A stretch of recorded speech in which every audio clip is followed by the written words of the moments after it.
জেলা জনগণের কেন্দ্র নাম ব্রজ কুমার দেববর্মা। আশাবাদী তো আছে যদি জনগণের কাছে যেতে পারে তবে আমরা আশাবাদী।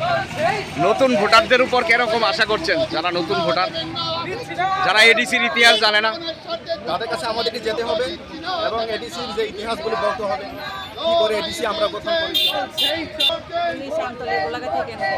আপনার নামটা? জয়ের ব্যাপারে কেমন আশাবাদী? ডোর টু ডোর প্রচার কি শুরু করেছেন? কিভাবে রাজনীতিতে আসা? নারী সমিতির মাধ্যমে সিপিআইএম দলে এসেছেন।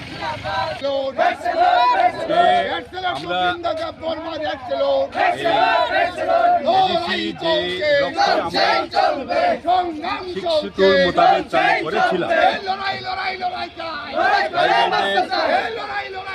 উন্নয়ন এবং তাদের জাতিসত্তা বিকাশের জন্য, তাদের অটোনমি স্বায়ত্ত শাসন দেওয়ার জন্য এবং এ রাজ্যে সব দেশের মানুষের মধ্যে ঐক্য সম্প্রীতিকে রক্ষা করার জন্য আমরা এডিসি চালু করেছিলাম। আজকে সেই এডিসি আজকে খুবই বিপদগ্রস্ত। এডিসির স্বায়ত্ত শাসনের ক্ষমতা হরণ করা হয়েছে। এডিসিতে 5 বছর ধরে ভিলেজ কমিটির ভোট নেই।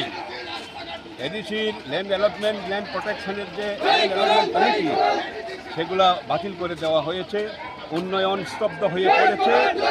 এই এডিসি যারা পরিচালনা করছে বিজেপি এবং ত্রিপুরাবথা, তারা এডিসির উন্নয়নে সম্পূর্ণভাবে ব্যর্থ হয়েছে।